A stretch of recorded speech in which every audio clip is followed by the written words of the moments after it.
Naniniwala ba kayo na walang kinalaman itong si Panutsia sa pagtakas ni Kalbo at tinulungan ito ni Boy Mukbang? Naniniwala ba kayo na walang kinalaman si Alan Cayetano sa pangyayari na ito na tinulungan pa ni Robin Padilla si Bato de la Rosa sa pagtakas? Sino ang tangang naniniwala dyan?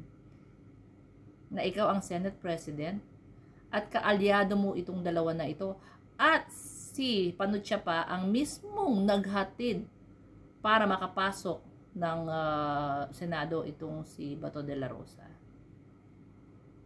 Siya ang Senate President. So ngayon nga po, dahil nga po nag-issue ng subpoena itong ombudsman natin ng copy ng CCTV footage ng Senado, ayaw po binastos ni Alan Cayetano ang ombudsman, sipin mo ha. Ayaw ibigay ang kopya. So akala ko ba gusto nila ng transparency? Akala ko ba gusto nilang imbestigahan ang pangyayari. Sabi nila gusto namin kailangan ng transparency. Ito ay hindi stage. Ito po ay kami ay inatake. Senate is under attack, was under attack. So,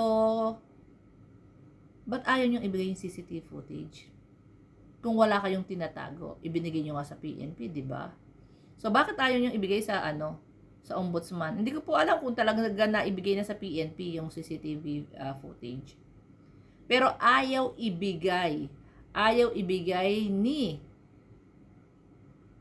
Alan Cayetano. Bakit? Ano tinatago? Bakit? Baka ba mabuking yung inyong Netflix movie action?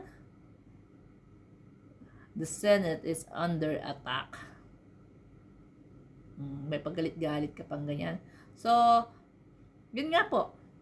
Naniniwala ba kayo na walang kinalaman, na walang alam itong si Alan Cayetano sa pagtakas ni Bato de la Rosa? Wala ba siyang alam na tutulungan ito ni Robin Padilla sa pagtakas? At ano ang aksyon na kanyang gagawin dito kay Robin Padilla na tumulong po sa pagtakas ni Kalbo? So yan po ang ating katanungan, kung kayo ay naniniwala na walang kinalaman itong si Panutsia sa pagtulong at pagtakas nitong si Bato de la Rosa.